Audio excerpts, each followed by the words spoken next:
Thank you, Cliff and Eric.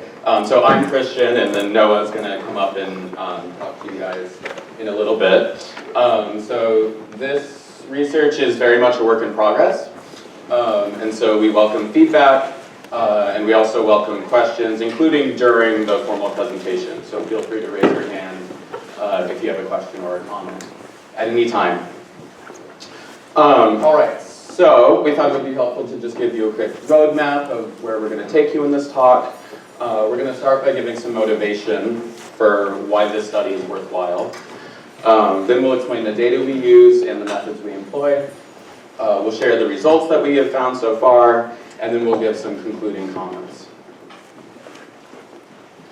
All right, so why does it matter whether low-income students are attending four-year colleges and whether they're attending elite colleges? Well, it turns out that in a very material, monetary sense, it really matters, right? So the net discounted monetary value of attending a four-year college for the typical student is estimated to be between $85,000 and $300,000 over the life course. So you take out the amount of money that the student is expected to pay in order to attend a four-year college, and then look at the sort of expected, on average, monetary return you will get for doing so. It's estimated to be between those two quite large numbers. And the expected payoff is positive for nearly all high school graduates, even those who have sort of lower academic achievement than what is typical, and those who major in things that have lower expected returns than what is typical. But it's important to keep in mind that this is smoothing over those who graduate and those who don't. So the money that those who graduate make is going into the calculation of this average. So it is important to keep that in mind. But nevertheless, in a statistical sense, the expected value of attending a four-year college is quite high. And then there are potentially other non-monetary returns to attending a four-year college, which we won't even touch here, but big monetary returns. For low-income students, the payoff for attending an elite college might be especially great, so potentially even greater than the payoff for attending a four-year college in general. So it matters in a material, monetary way.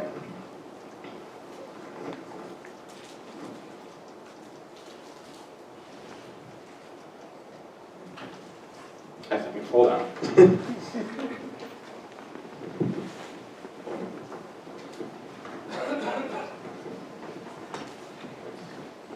think it's... Just bear with us.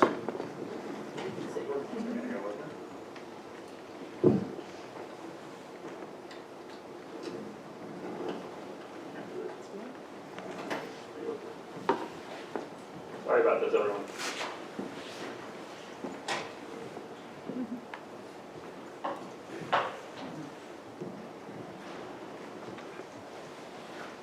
All right. And what do we know descriptively about so economic disparities in elite college attendance? We know that high-achieving low-income students are really dramatically less likely to attend an elite college than high-achieving high-income students, and this is especially the case if the students are in rural areas. And so it's theorized that this is because of elite college recruitment practices. The elite colleges might be mostly going into large urban schools to recruit students because there's sort of a critical mass of high achievers there. And it could also be because of the higher prevalence of college access programs in urban areas versus in rural areas. In this paper cited here, this Hawksby and Avery paper, they define elite college attendance as attendance at one of the 236 institutions rated as very competitive plus or higher by Barron's. And as we'll talk about more later, that's also the definition we use in our paper. In terms of four-year college attendance in general, not necessarily elite college attendance, there's evidence that differences across high schools may matter more for college attendance than the differences matter for test score growth. And so this evidence is based off of administrative data in Texas and Massachusetts.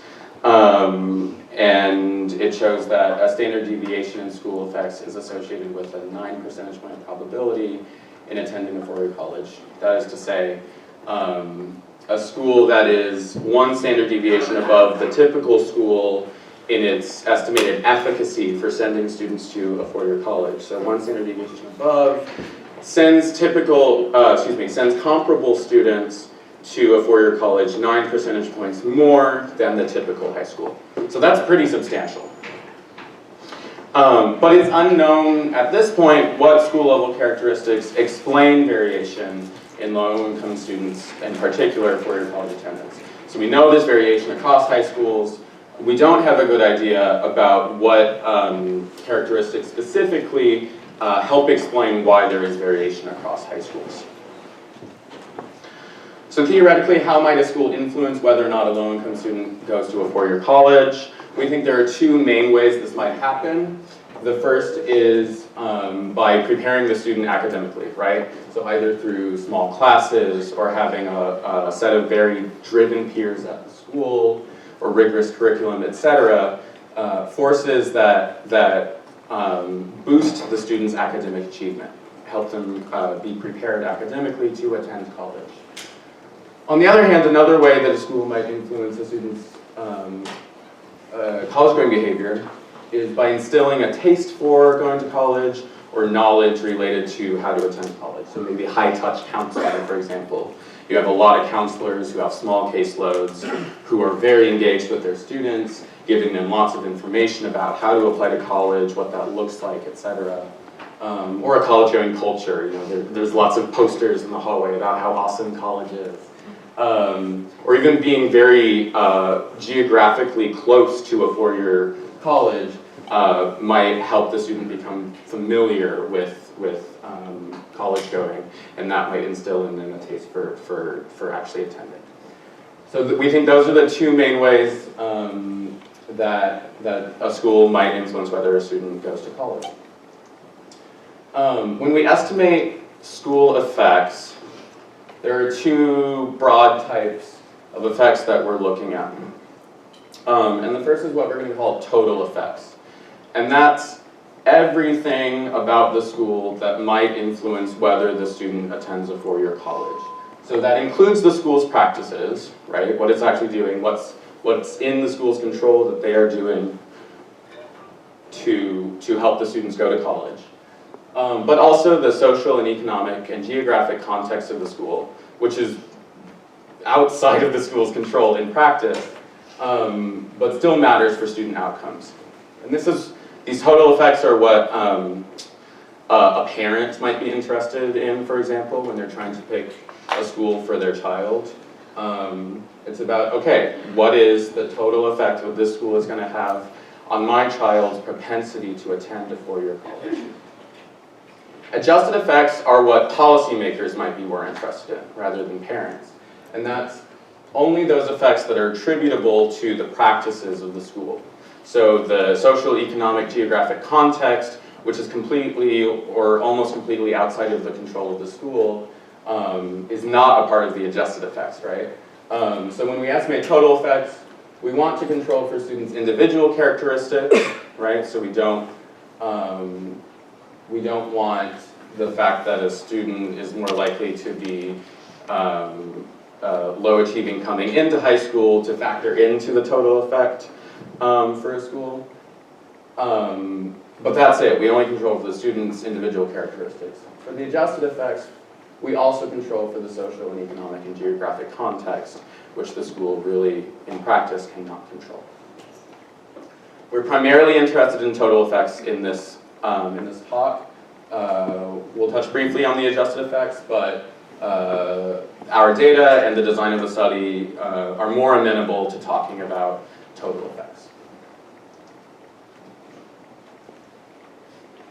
So our research questions in particular are the following. First, how large are economic disparities in four-year college attendance and elite college attendance? So what is the magnitude of the disparity between low-income students and middle and high-income students?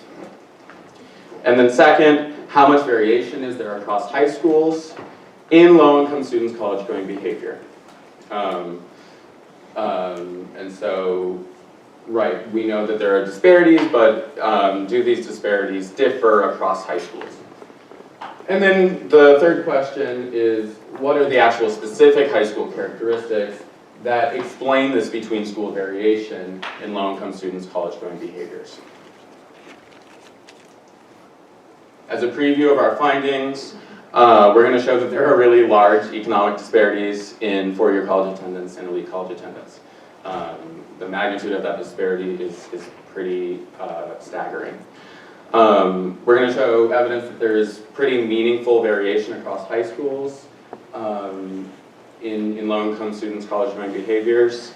And then we're going to show evidence that the geographic location of schools explains more than the measures of school organizational features that we can measure.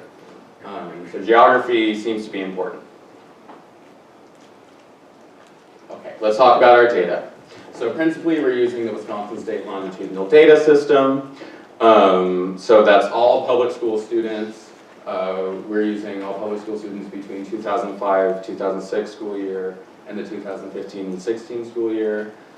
We have demographic information about them, we have their school enrollment, we have their test scores, and then for certain years we also have coursework and grades data for them, but not for all years. And we link that data to the National Student Clearinghouse data, which gives information on college enrollment and completion. And the National Student Clearinghouse tracks students indefinitely, right? So even a student that graduated high school in 2006, National Student Clearinghouse is still tracking, okay, is that student entering college, is that student completing college, etc. We're missing a few out-of-state elite colleges, as well as University of Wisconsin-Superior. So unfortunately, those universities we can't seem to find them in the National Student Clearinghouse data, which we haven't figured out why yet. But luckily, they're all pretty small schools. UW Superior, for example, is the smallest UW four-year campus. And the out-of-state elite colleges are pretty small and out-of-state. So we don't think huge mass of students are attending those colleges. And so we don't think they're affecting our estimates very dramatically.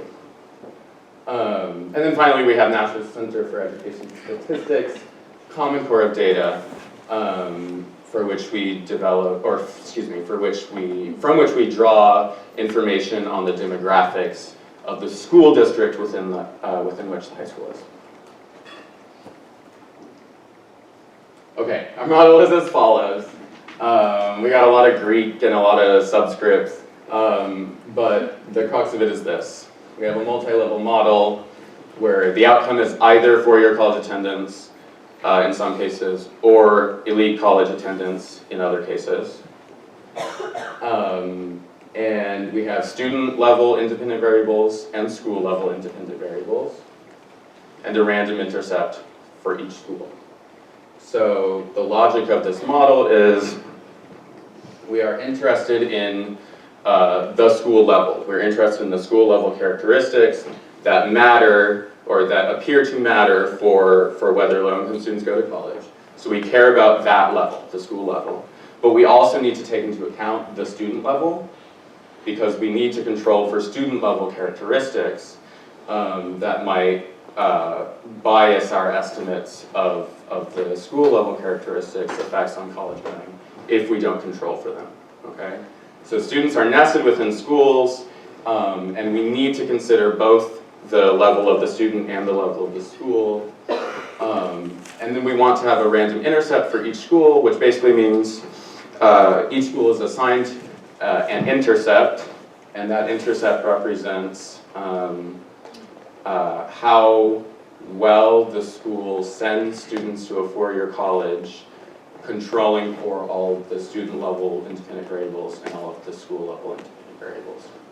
So we want to have those random intercepts for each school so that we can assess the amount of variation across schools in their total effects on students' college-going behaviors. In our main models, we restrict our sample to only low-income students. So this is sort of the backbone of our model. We'll show results from slightly tweaked models and indicate so when we do so. But this is the main model we use in our analysis. Excuse me? Yes? Did you just say you're controlling out school level independent variables to get your intercept, right? In some cases, yes. Mm-hmm. Aren't the effects of those part of what you're calling total effects? Yeah, good point. So, right, when we estimate the total effects of schools, we don't include the school level independent variables. In some cases, we do when we're more interested in the effects of school organizational features, and then we do. So yes, thank you. Okay, so our student level independent variables in particular, we have as our measure of economic disadvantage, the percentage of years during which the student was eligible for free or reduced price lunch. We're going to talk more about that measure of economic disadvantage in a little bit. Then we have other demographics of the student, as well as 8th grade academic achievement measures, measures of the student's behavioral outcomes in 8th grade, the year during which the student entered high school to control for any cohort effects that might exist, and then interactions between free reduced price lunch eligibility and race, as well as between free reduced price lunch eligibility and test scores. So controlling for these student level variables, again, the idea is we want to estimate the total effect of a school, and in order to do that, we don't want to estimate that the total effect of a school is low simply because the students who go to that school are demographically disadvantaged, not academically high achieving when they enter high school, and sort of disengage from school before they enter high school. So our measure of economic disadvantage deserves a little bit more attention, I think. We're following Michelmore and Donarski and using the proportion of observed years that the student was eligible for free reduced price lunch, FRL.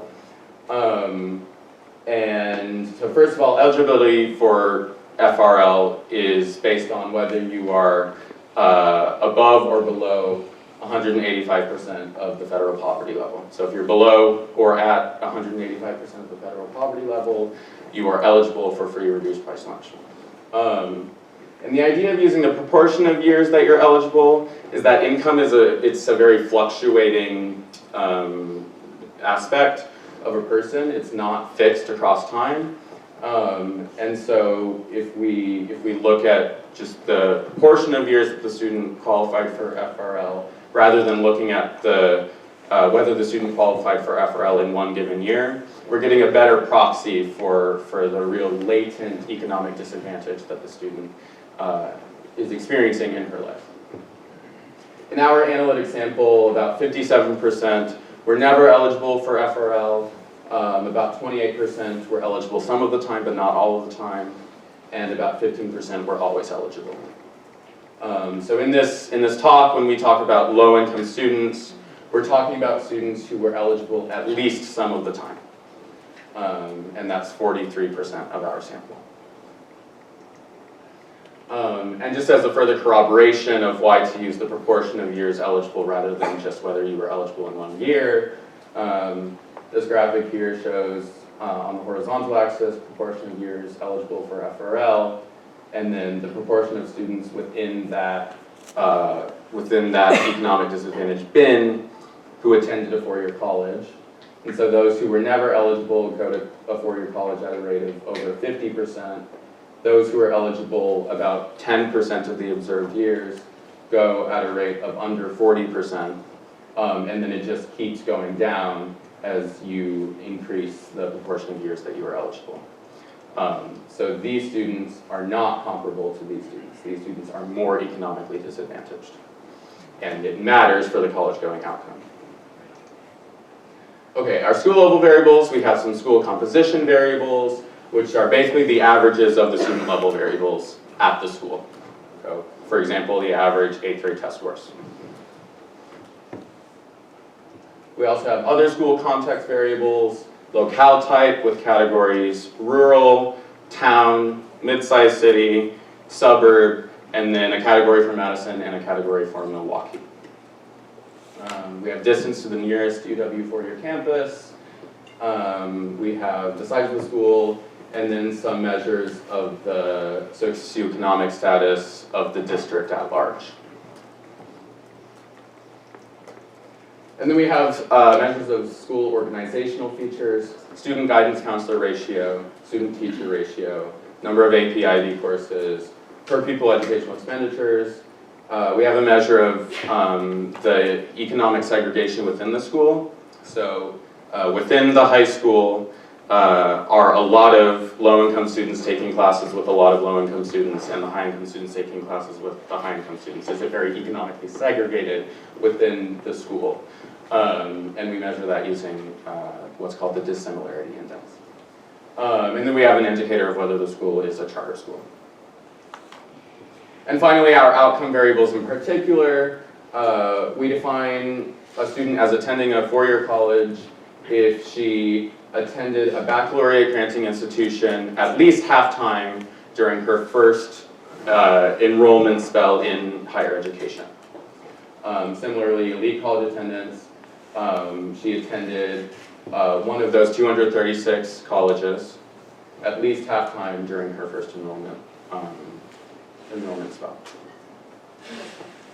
And it's important to keep in mind that when we're talking about four-year college attendance and when we're talking about elite college attendance, a lot of the action is clustered in a small set of schools. So these are the 10 most attended UW campuses among low-income students in the state. So 13% of low-income four-year college goers attend UW Milwaukee, and so on and so forth. These top 10 represent the majority of low-income college goers, and they're all UW four-year campuses. And number 11 and number 12 are as well. And then the elite colleges, huge clustering at UW-Madison. 57% of low-income elite college goers from Wisconsin attend UW-Madison, and then Marquette and University of Minnesota make up 11 and 9%. So you have more than 70% of the elite college, the low-income elite college goers, if you look at only these three schools. So that's where most of the action is happening. Not all of it, of course, but that's where most of it is happening. So just keep that in mind. Our analytic sample, we're using those who entered 9th grade between the 2006-2007 school year and the 2011-2012 school year. And we have everyone in those cohorts except for the 15% of students we need to drop, either because they were at a private school in 8th grade, or they didn't live in Wisconsin in 8th grade, or they attended one of these elusive high schools that don't have school-level variables that we're interested in, or they don't have observed 8th grade test scores. So in total, we're looking at 352,000 students. We're focusing on the 153,000 low-income students, and they're spread across 513 high schools. For certain smaller analyses within the talk, we select individual cohorts, not all 6 of these cohorts, by necessity because of data limitations, and we'll flag that when it occurs. All right, so our results, we're going to start by describing the economic disparities in four-year and elite college attendance. Then we're going to quantify how much variation there is in total effects between schools. We'll show the characteristics of high schools that seem to help explain variation in four-year college attendance and in elite college attendance. Yes? Have you or can you use the data to decompose or to explain the gap up there in line 1? If you asked if a low-income kid were to attend either the median effect school or a very, very good school, that is, if you move kids from here to here on the school effectiveness variable, what proportion of the gap between low-income and high-income kids could you imaginatively get rid of? I know you can do it. I think you can. Yeah, I think so. Yeah. It's worth doing to just link the last question, 2 questions, to the first one. Yeah, that's a good idea. Yeah, thank you. Okay, so the economic disparities in 4-year college attendance. Let's look at sort of a pipeline for 100 representative low-income students in the state. So if you have 100 low-income 9th graders in fall of 2005, about 72 of them graduate high school by spring of 2016. And this is Wisconsin students. Of those, about 19 enter a 4-year college. So, the teal here represents those who attended a 2-year college, and then this dark blue represents those who attended an elite college, and then when it sort of faded here, that's those who are still enrolled. Okay, so 19 enter a 4-year college out of the 100 9th graders in fall 2005, okay?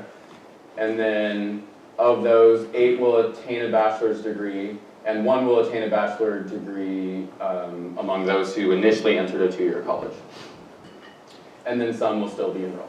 So not very many are attending 4-year colleges, not very many are attaining bachelor's degrees, and that sort of scarcity of 4-year college attendance is certainly not fully compensated by 2-year college attendance, even though some are entering 2-year colleges. And then what does the picture look like for the middle and high income students? So those who were never eligible for free reduced price lunch. It looks really different. It looks really different. So out of 100 middle and high income 9th graders, 92 will graduate high school instead of 72. 47 will enter a 4-year college. And 34 of those will attain a bachelor's degree, 3 will attain a bachelor's degree who transferred from a 2-year institution. And then we also have some reverse transfers here who started at a 4-year and ended up getting an associate's degree. But the gist of this is that you have 47 4-year college attenders out of the 100 9th graders who are middle and high income, and only 19 among the 100 9th graders who are low income. So that's a pretty enormous raw gap, okay? And some of you might be thinking, okay, the gap is very large, but perhaps that's due almost entirely to the fact that low-income students are less likely to be academically prepared for college. And so we're going to calculate some statistics looking at only those students who we define as college ready. So we define college ready as having a senior year GPA of 2.8 or higher. This is based off of some work done at ACT, where they showed that a student with a high school GPA of 2.8 has a 50% chance of attaining a first-year college GPA of 2.5 or higher. Okay, and 2.5 is between a C and a D. So we think students with a GPA of at least, with a high school GPA of at least 2.8 are probably ready to succeed adequately in their college coursework. They are ready to go to college. So let's look at only college-ready students. In this graph, we have middle and high-income students, and that's about 65% of the college-ready high school graduates, okay? And then the low-income students are the remaining proportion of the college-ready high school graduates. Among the low-income students who are college-ready, about 60% do not attend a 4-year college. Among the middle and high-income students who are college-ready, it's about 30%.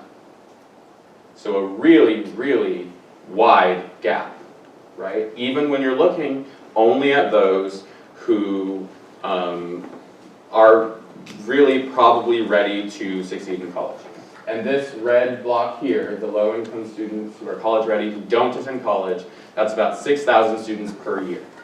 So about 6,000 college-ready, low-income students per year do not attend a four-year college. Yes? Did you say proprietary school? Yes. Yes. So it's a lot of academic potential that's not being harnessed.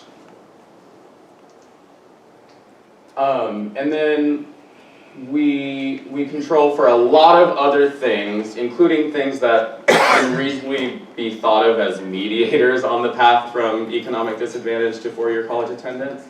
So we get a very conservative estimate of the effect of being economically disadvantaged on your likelihood of going to a four-year college.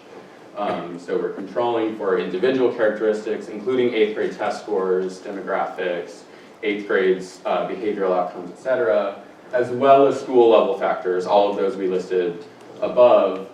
And we estimate that students who are always eligible for FRL are 22 percentage points less likely to attend a four-year college than students who are never eligible. All right, now Noah's going to talk to you. All right, can everyone hear me okay? Okay, and yeah, continue to feel free to interrupt if you want anything clarified or if you have any comments. No need to wait until the end. So now that Christian has given you a sense of how large the disparities are in college going between economically disadvantaged and advantaged students in the state, I'm going to turn to our second and third research questions. So first I'm going to show you how much variability across high schools in the state there is in low-income students' college attendance. And once I've shown you that variability, we're going to look at, well, what is it about schools that seem to be better or worse at sending low-income students to college? The way I'm going to go through it, first I'm going to go through four-year attendance as an outcome. And once we've been through all of that, then we're going to switch to elite college going. There's a lot of parallels between the two, so I think the elite college going section will go a little bit faster. Okay, so we want to know how much variation there is across schools. So what we're going to use are our multi-level models. And we want to look at the variability in those estimated school intercepts. So as Christian said, we can interpret the magnitude of a school intercept as the difference in the probability that a low-income student at that school will attend a four-year college compared to a low-income student at kind of the average or typical school in the state. So once we've estimated those school intercepts, we've estimated one for all of the 513 high schools in our sample. We want to look at kind of the spread of the distribution of those intercepts, right? So that'll tell us something about how much variability there is across high schools in the state. So what we've done here in this table, so this is the standard deviation of those intercepts. In the first row, we're not controlling for anything, right? So this is just kind of like the raw variability across all schools without controlling for anything about students. And we see that a standard deviation in these school intercepts is about 8 percentage points. So when you look at the magnitude of these numbers, what you should be thinking of is the baseline rate of college attendance among low-income students, which is about 20%. Or as I think, Michael, you suggested, we could also think about the magnitude of disparities. That gives you the answer. Right, which is about 35 percentage points between high-income and low-income students. We can think about that too. I think they're both useful. Okay, so when we don't control for anything, the standard deviation is 8 percentage points. So that's pretty large. Of course, we know that students aren't, aren't randomly distributed across high schools in the state, right? Some high schools are getting kids who are more academically prepared already. Some high schools are getting students who are more advantaged in other ways. So what we want to do is we want to control for those characteristics of students before they get to high school, so that we can kind of take out that variability that isn't really attributable to anything that the high school is doing. So in the second row, that's what we're doing. We're controlling for that whole set of student level measures that Christian introduced earlier. And as we would predict, the variability goes down, right? So now the standard deviation is about 5 percentage points. So this is a way to visualize that. So this is the actual distribution of those school effects, controlling for student level variables. And I've highlighted here in red the area between the first and the second standard deviation. So we can say that at those schools, the low-income students who attend those schools, they're between 5 and 10 percentage points more likely to attend a four-year college than low-income students at schools right in the middle of the distribution, so in the center of the state. So we would say that this is actually a fair amount of variability, right? If the average probability that a low-income student attends college is 20%, there's quite a lot of variation around that across high schools, controlling for all of that stuff that we know about students. So we think that this is a lot of variability. Another way that we can look at this is to look at the extremes of the distribution, right? So we could look at what's happening at sort of the best high schools in the state versus the worst high schools in the state. So what we're going to do is we're going to take the top decile of schools, according to this measure, and the bottom decile of schools. So since we have 513 schools, we're talking about the top 50 schools and the bottom 50 schools in the state. And what we're going to do is we're just going to descriptively look at what happens to high school graduates from the top 50 schools versus the bottom 50 schools if we follow them out for 6 years after they graduate from high school. So this is a diagram that's really similar to the ones that Christian already showed you. This time we're looking at high school graduates instead of ninth graders, so we're starting at that point. And as you can see, there's really big differences in the pathways that students take from these different high schools. So in the top decile of high schools, for every 100 high school graduates, 65 will enter college. From the bottom decile of high schools, for every 100 high school graduates, only 46 will enter college. But the really big disparity is in four-year entrance. So from the top decile of high schools, 43 will enter a four-year college, compared to 14 from the bottom decile of high schools. Okay, so if we follow them out, so these students graduated high school between 2009 and 2011, so we're going to follow them until the spring of 2016. And as you can see, the different rates of four-year college attendance have translated into pretty different outcomes down the line.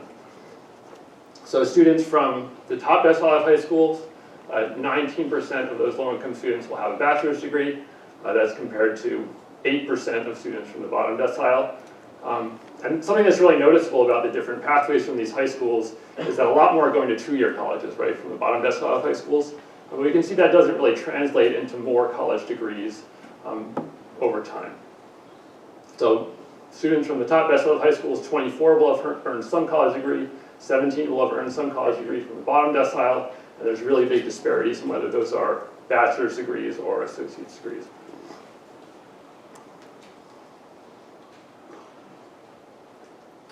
Okay, so we've given you a sense of how much variability there is across high schools, and we really think that it's a lot.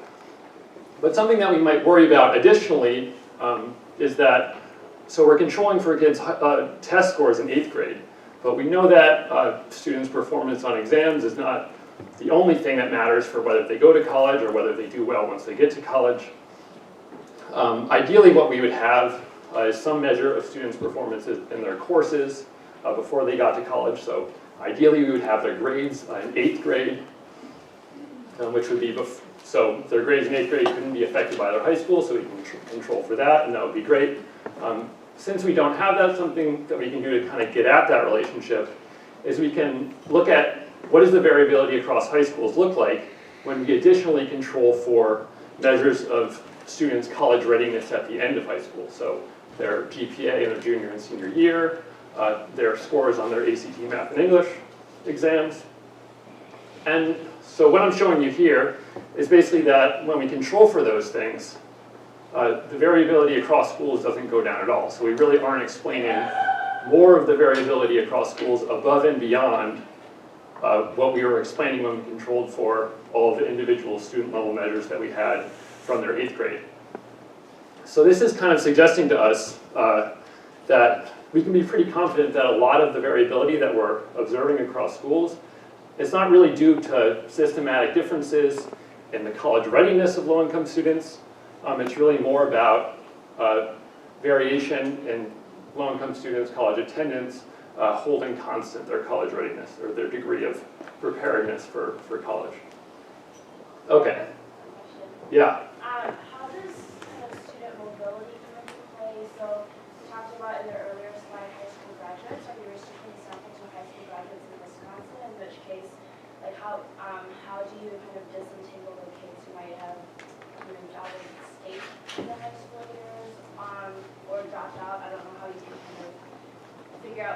which happened, and then I guess also like within high school before they graduate, like how would you kind of?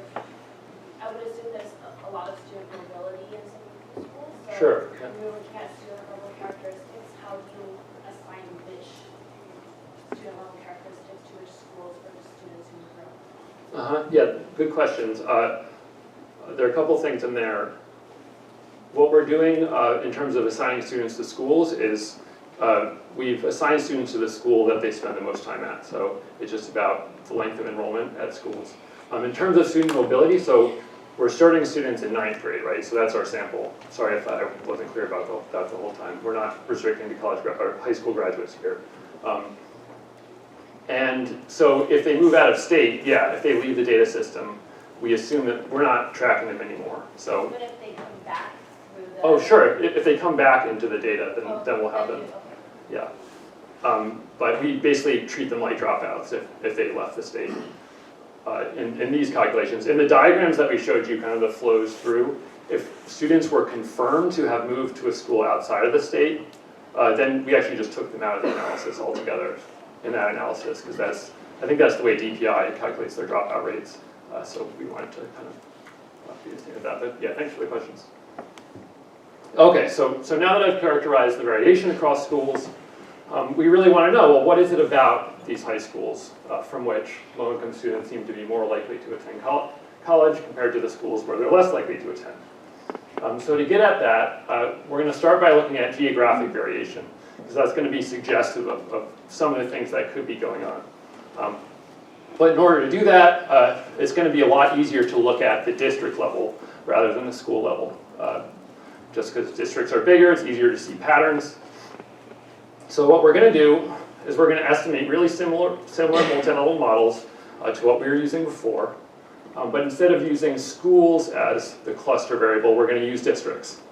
And then we're going to map the district effects. So again, we're controlling for all of the individual level characteristics of students, and we're going to map the district effects across the whole state. Okay, so that's what we're doing here. I'm sorry the text down there is a little bit hard to read, but I'll just explain this to you. So districts that are shaded more darkly red are districts from which low-income students are more likely to attend a four-year college, and districts that are shaded closer to white are districts that are in which low-income students are less likely to attend college. So this gives you kind of a sense of the geographic variation in low-income students' college going. Now, I just want to highlight some of the main patterns that we see. There's a whole lot of nuance here. But it looks like basically the area around Milwaukee, so Milwaukee itself, and a lot of the districts surrounding it are really conducive to college going, moving across to sort of most of the whole bottom of the state. There seems to be this area here that's pretty sparse between kind of northwest of Madison going out to La Crosse, moving up north into the state. So this whole swath of pretty sparsely populated area, far away from urban centers, seems to be a lot of low-income students from that area are not going to college. And the other area that seems like it's really a hot spot for college going among low-income kids is kind of the western part of the state here, in between Eau Claire is right about here, and the Twin Cities over here. Okay, so there's some really interesting variation here. One thing that struck us about this is that because we know that if low-income students are going to college, a lot of the time they're going to a UW four-year institution. This looks actually kind of similar to the geographic distribution of the UW four-year campuses themselves across the state. So here I've dropped a blue little dot for the location of every four-year campus in the state. And as we can see, in a lot of cases, a lot of the districts surrounding those dots are pretty dark red, right? It certainly holds up down here in the southern part of the state around Milwaukee. This is UW Parkside. This is Whitewater. Around Madison, actually Madison School District is a little bit below average on this measure, which we'll talk a little bit more about later. But some of the districts adjacent to Madison, so Verona and Middleton, are a dark red color. Down here, this is Platteville. Seems to hold up. La Crosse, not so much. This is Stevens Point, it does. Oshkosh, not so much. over here in the western part of the state, we have Eau Claire and Stout and Riverside. And then up here, UW Superior, this is a really light shade. But recall that we don't actually have UW Superior in our data, so that could be explaining what we're seeing there. We're not really sure. We can't be sure without looking at the actual data. But okay, so we think it looks like the location of high schools relative to UW Fourier campuses seems to matter for whether or not low-income kids go to college. So we're going to test this a little bit more systematically. So we're going to go back to our models using schools as the level of analysis. And we measured the distance between every high school in Wisconsin and the nearest UW Fourier campus. And then we split it into these 5 bins. So there's 234 high schools within 20 miles of the UW campus. There's 186 schools between 20 and 40 miles, and so on and so forth. And so in the first column, we run a model where we're controlling again for all of those student level characteristics. And we see that there's a pretty strong association, as we would have expected from looking at the map. It looks like students, low-income students who attend a high school that's within 20 miles from a UW campus is about 4 percentage points more likely, excuse me, to attend a four-year college than students who are between 20 and 60 miles away, and about 5 percentage points more likely to attend a four-year college than students who are between 60 and 80 miles away from a UW Fourier campus. And the few schools that manage to be even further away, it looks like the association kind of diminishes at that point. So that's pretty big. Again, remember the baseline rate of 20% of low-income kids are going to college. So this is, these numbers are pretty big relative to that rate. Okay, but we might think that it's other things about the places where UW Fourier campuses are located. It could be that those places are more affluent. There could be systematic differences in the students who attend those schools. So we're going to control for a bunch of those school-level variables, things about school composition, the measures of district, socioeconomic status, so the percent of parents who have bachelor's degrees, the median household income, and the employment rate in the district. And when we control for those things, the association does diminish somewhat. So it looks like that does account for some of the relationship that we see just kind of overall, but the association is still pretty robust even after we control for that stuff. So we conclude that it looks like, yeah, distance to a four-year campus matters, and this kind of makes sense, right? Maybe growing up in a town where there's a four-year UW, you know more about what it would mean to actually go there. You might have more knowledge about applying and getting in. You might have a whole bunch of friends that go there. And another thing that can be really influential is that it might be a lot cheaper for you because you can live at home while you're enrolled. So this really makes sense to us overall. Okay, so now we're going to move on from looking at geographic variation to start to think about some of the other things about schools. So all those school level measures, the district context, the composition of the schools, and the organizational characteristics of the schools to see if those help us explain more of the variation that we're seeing across high schools. So here we're back at the standard deviation of the school intercepts. So you've seen the first two rows of this table already. The first row is controlling just for, the first row is not controlling for anything. The second row we're controlling for student level characteristics. And in the third row, we introduce all of those measures of district context, all the measures of school composition, the distance to a four-year campus, whether the school is in a suburban district, a rural district, an urban district. And as you can see, it does explain some of the overall variability when we control for all of that stuff. So the standard deviation goes from about 5 percentage points to about 4 percentage points. And then additionally including those organizational characteristics that we measure, so the student guidance counselor ratio, the number of AP classes that are offered at the high school, so on and so forth. That doesn't actually seem to explain much more of the variation than what we've already captured with the district context and school composition stuff. So that's kind of the overview of our findings on this. It's also interesting to note that even after we've controlled for everything, right, there's still a lot of variation there. So that tells us that there's still a lot going on. There's a lot of differences between these high schools that we're just not explaining with all the stuff that we observe.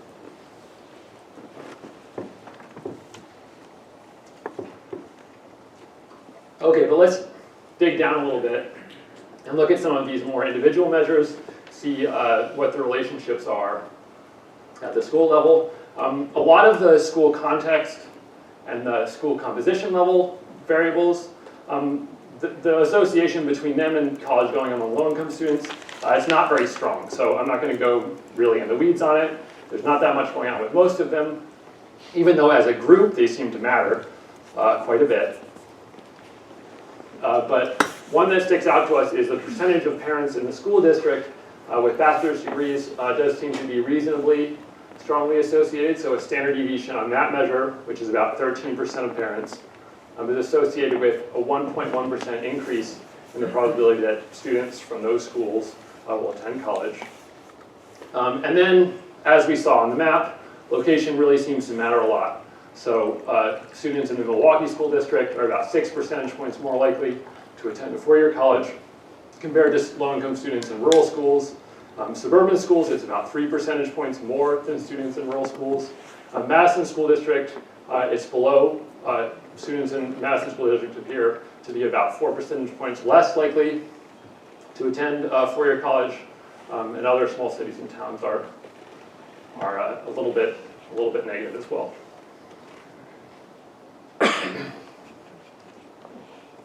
Okay, so now we're going to look at those school organizational variables. So these are the main 5 that we want to look at: the student guidance counselor ratio, the student teacher ratio, sort of the number of courses at the really high end of the academic scale that are offered at schools, the per pupil educational expenditures, and that measure of within school economic segregation. And so I just want to show you, before I show you the actual estimates, just how much variation there is in these things across schools, to give you an idea of how much variability is there, and could that really be explaining the differences that we're seeing. So what I want you to take away from this is that, yeah, Michael? Do you really mean within schools, economic segregation, or across schools? Within schools. So we looked at the clustering of students within classrooms, within every school. Yeah, between classrooms within schools. Maybe that's the best way to say it. Okay, so what I want you to take away is that, yeah, there is actually a lot of variability in these things.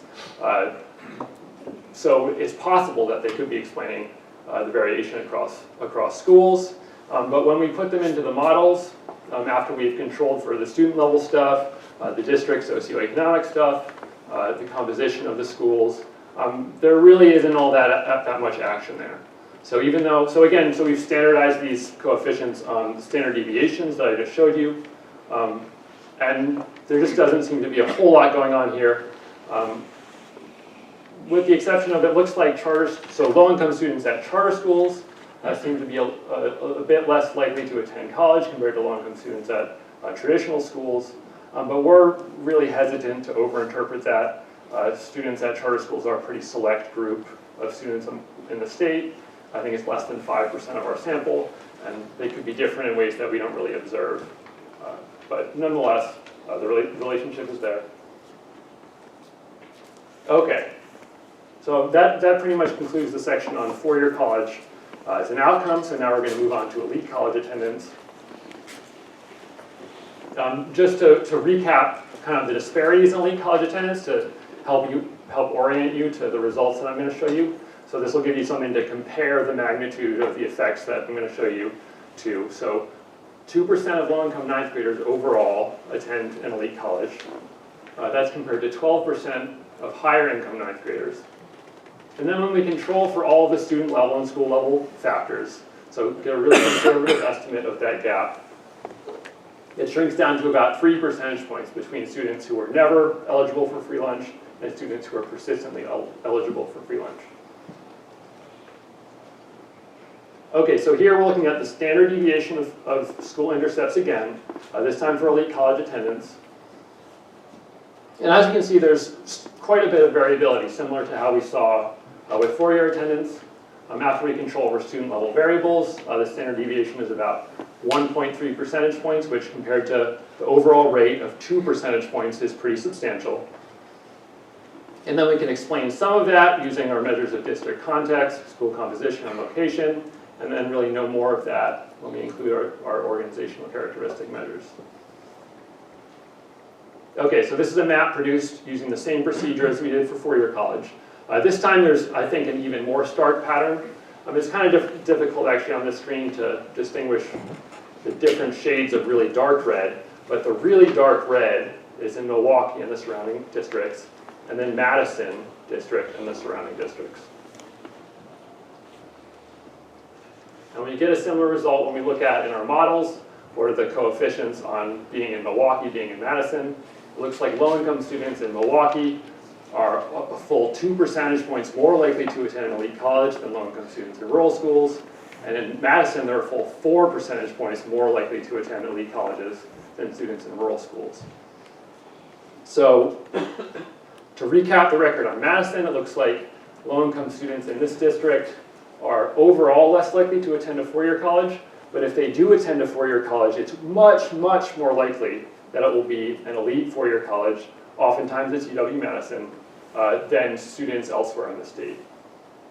And I should say that we've done analysis where we basically didn't consider UW-Madison, Marquette, Milwaukee School of Engineering. We didn't consider those elite colleges. We looked at just low-income students who went to college, elite colleges outside of the state, and Madison still actually has an advantage, even if you just look at that. Okay, so here are the results for the school organizational characteristics. Again, not much action here. The one that I will highlight is it looks like schools with more kind of advanced coursework does seem to be conducive for low-income students college going. So an increment of, remember the standard deviation was about 5.5 classes. So a school with 5.5 more AP or International Baccalaureate classes, a low-income student at that school is about 0.4 of a percentage point more likely to attend an elite college. And compare that to the overall rate of elite college going of 2%, it's pretty large in magnitude, but not huge. Okay, so that pretty much is the result that we want to show you. We just want to recap the main takeaways that we want you to take from our results. There are really large economic disparities in four-year college attendance in the state. And those disparities are really large even if we just look at students who we consider to be college ready. There is meaningful variation across high schools. So we saw that there's a lot of variability across high schools, and we actually can't really explain it even when we put all of the stuff that we measure in the model. That does explain a fair amount, but there's still a lot left to be explained. It looks like geography and context is really important. So being close to a four-year UW campus, being in Milwaukee, being in a suburban area in the state, pretty significant. And being close to or in an urban area is really significant for low-income students' propensity to attend an elite college. And then our finding that the stuff that we measure about schools is organization, so the things that we think of as being more proximate to things that actually happen in schools, student guidance counselor ratio, all that stuff, is pretty weakly associated with the outcomes. This is absolutely not to say that we think school practices don't matter. This is just a narrow set of things that we are looking at. This is something we really would love feedback on, sort of other things that we should look at, things that you all think distinguishes schools that are more likely to send low-income kids to college. But the things that we look at don't seem to be all that significant. All right, that's it.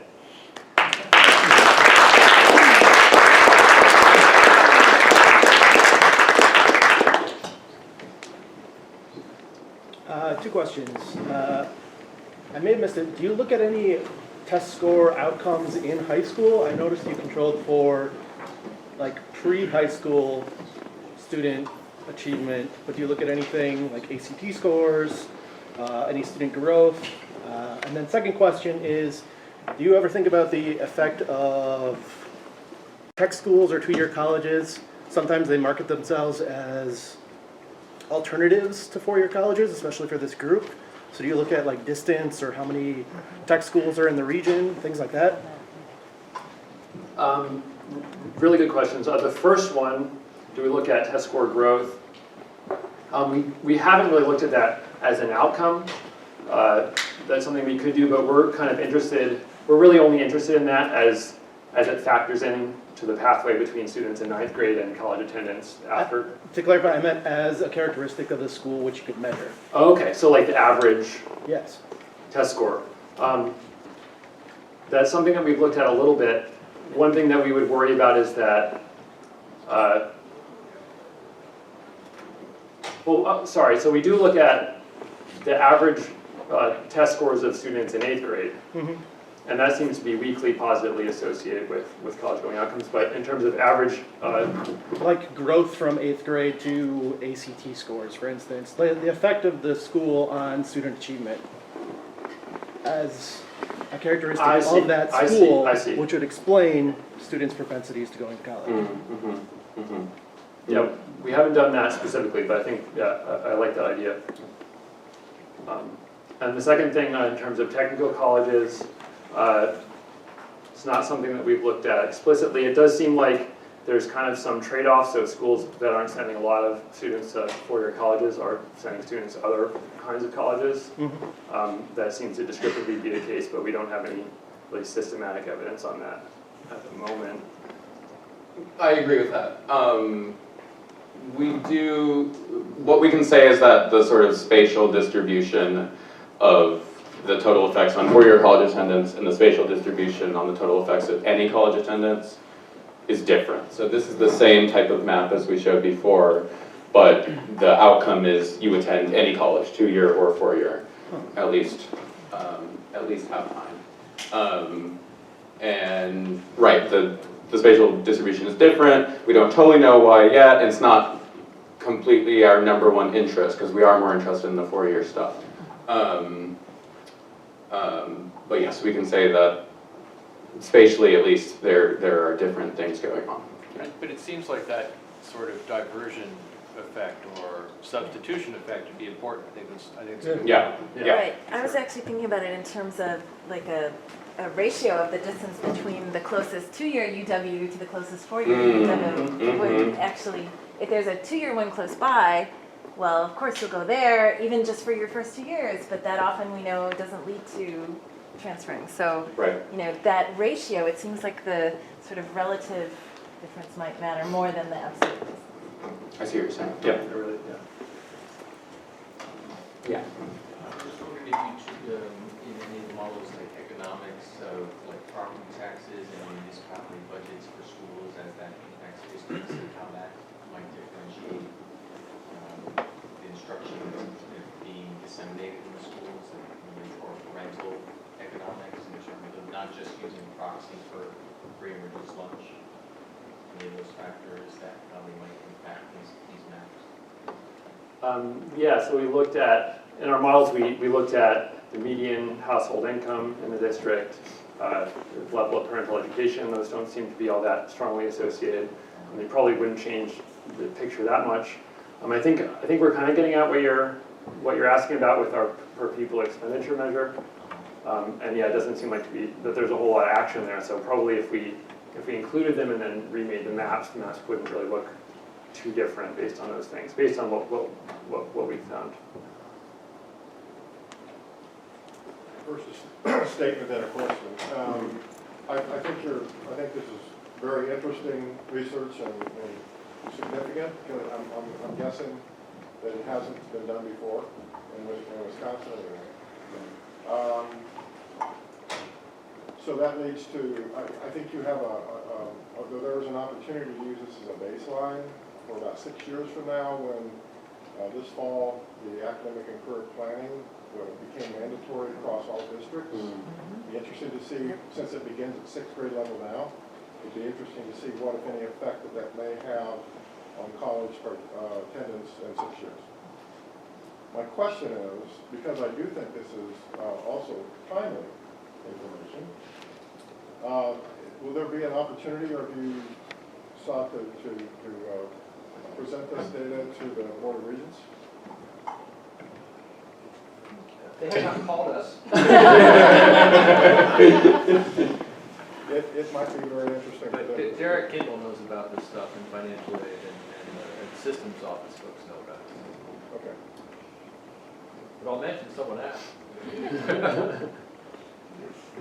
just wonder if you have any way of measuring high schools that are participating in pre-college programming as one of their characteristics and the impact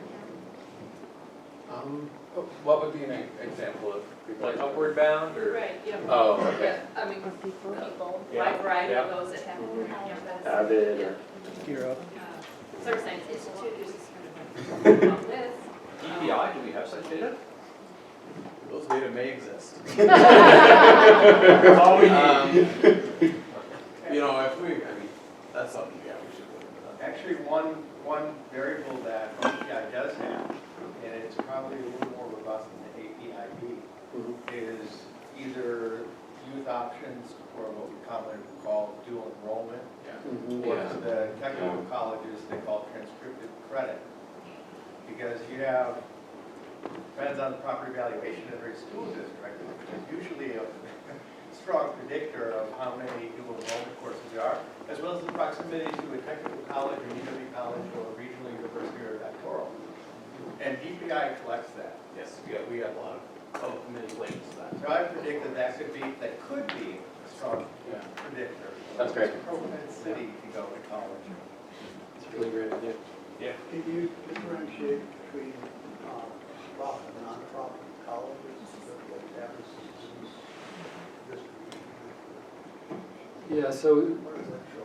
one, we haven't looked at that specifically. Not a whole lot of students are attending for-profit colleges.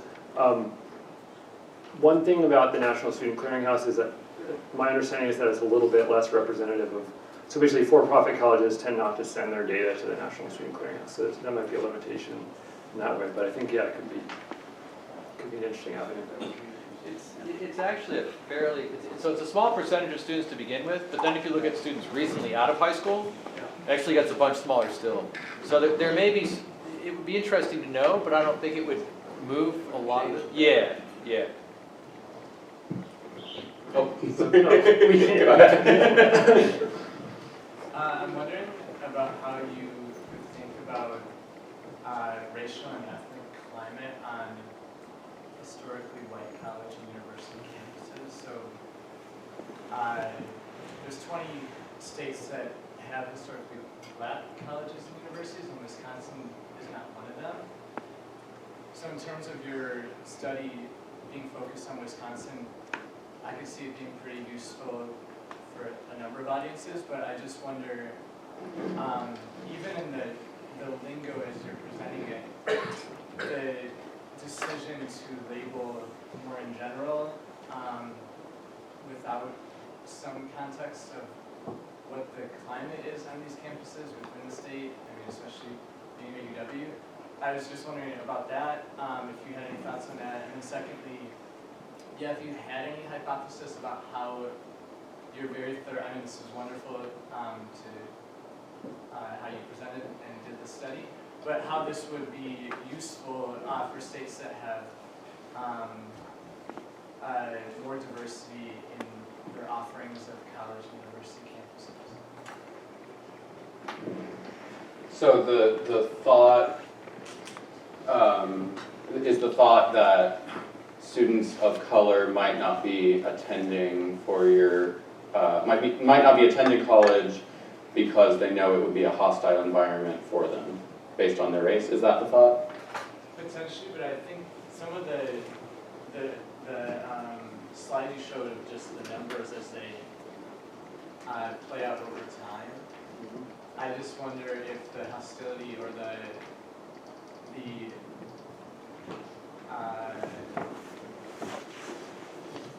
just the amount of hate and bias incidents that are happening on UW's campus.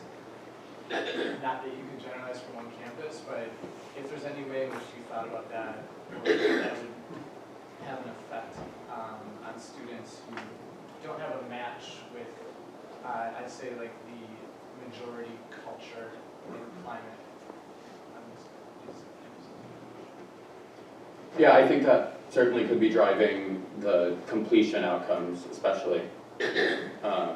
Yeah, and we don't. But just clarification, what percentage of low-income students in Wisconsin are also students of color?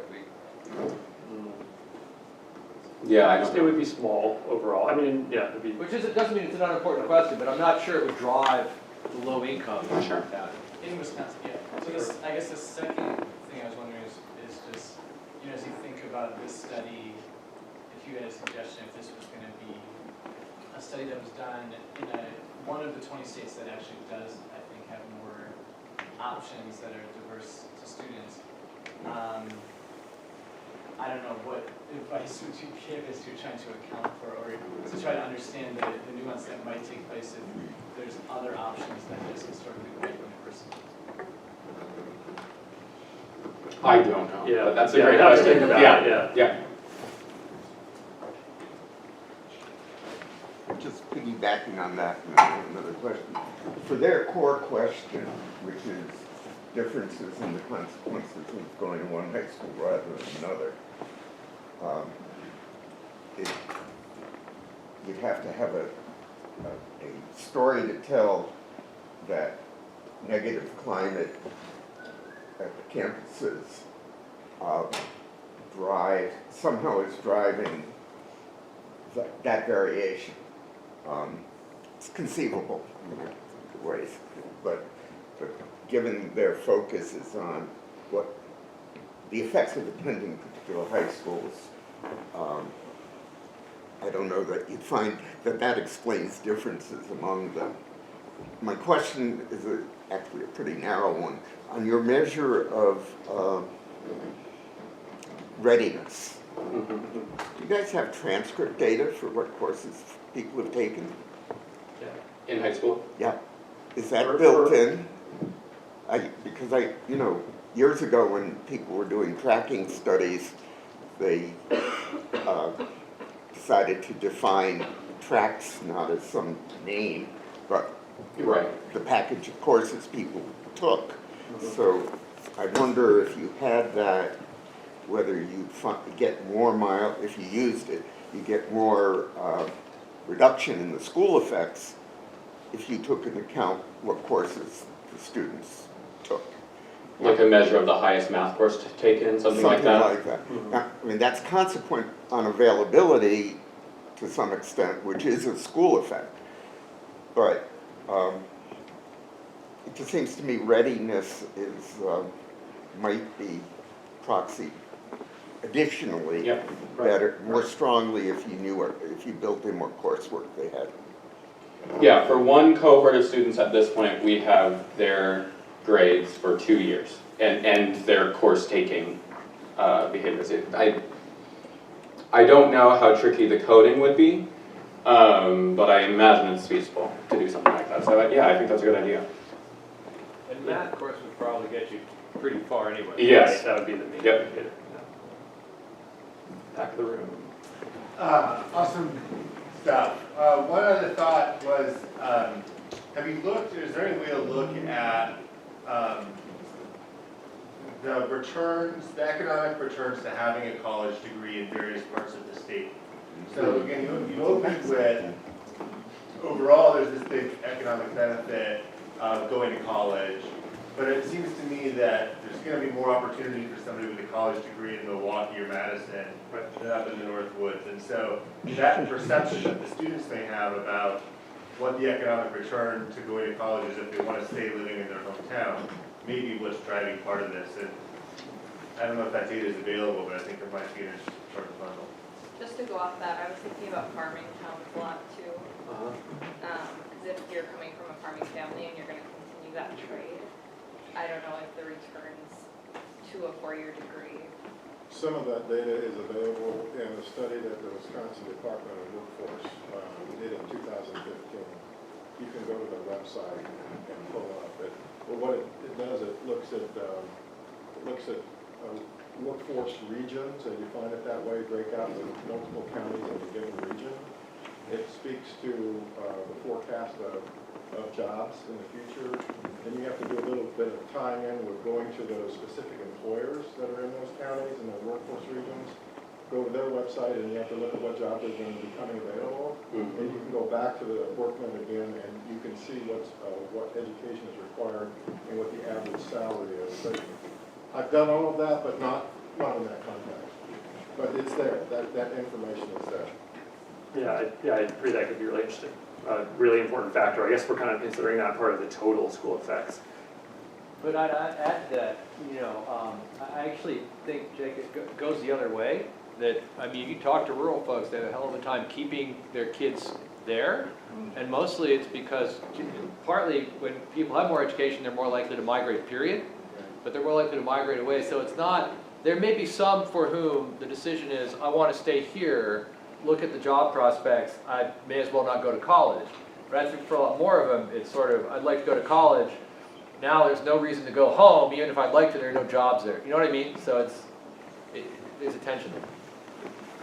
I want to jump in and say that I'm curious kind of with the dual enrollment, but what about our students who are getting certificates in high school?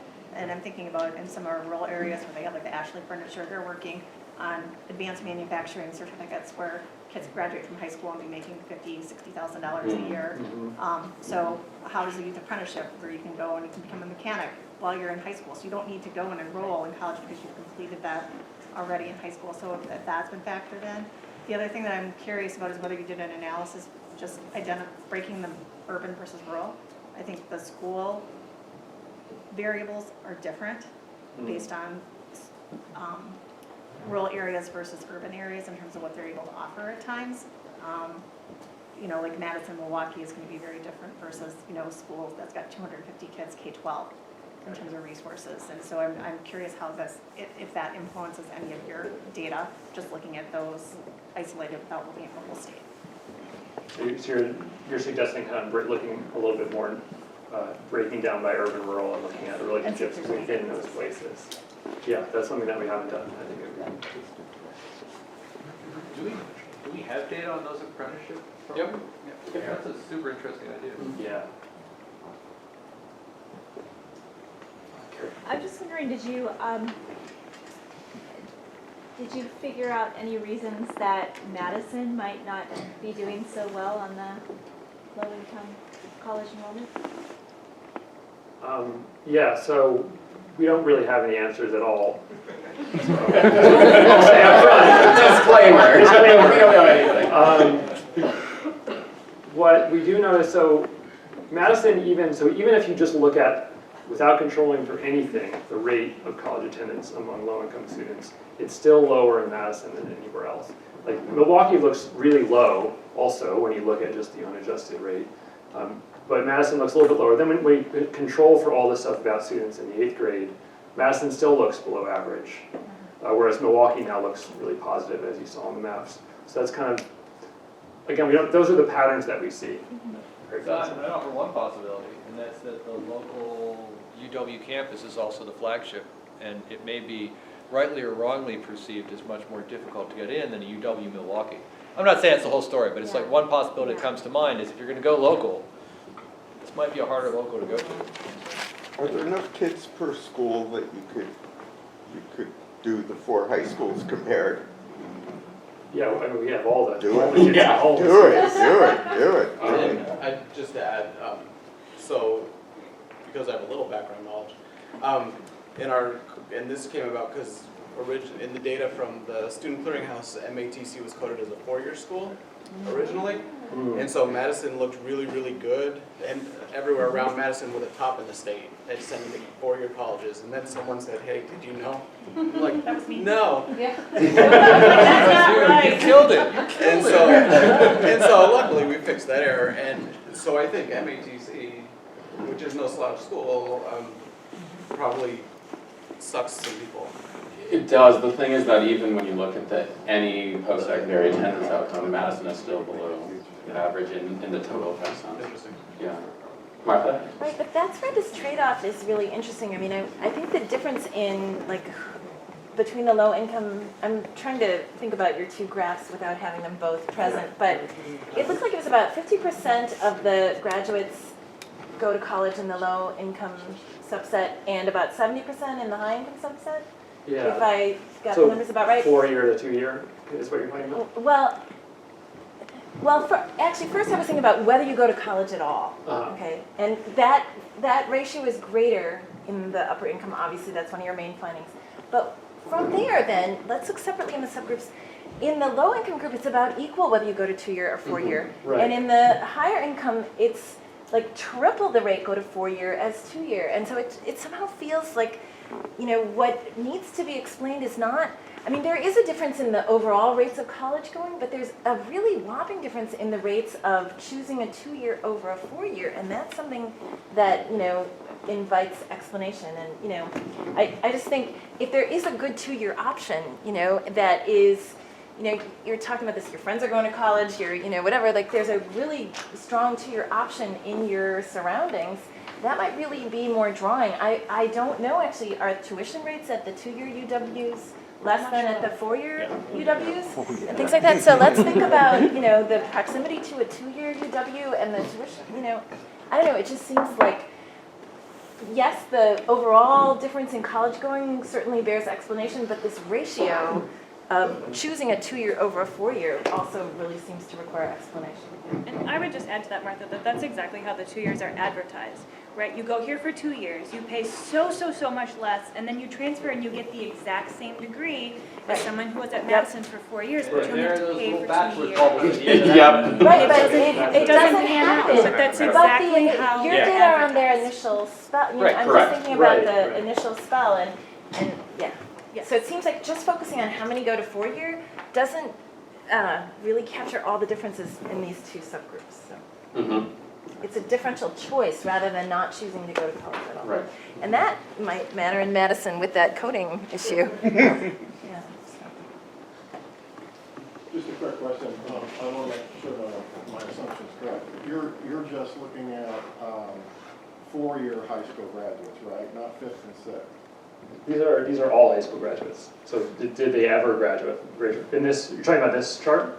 Yeah, well, no, on the chart where you looked at 2009 and 10 freshmen, or 2005 and 6 freshmen, and then 2009 and 10 You're talking about high school graduates. the differences between high schools? Yeah, it's where you show the high school graduates, I'm assuming that those are 4-year high school graduates, correct? That's the largest number, but there are 5th and 6th year graduates every year. So does it include all or just the 4-year? When you track them, 6 years later. Yeah, so these, in this chart, these are the high school graduating classes of 2009, 2010, 2011. Regardless of when they started. Okay.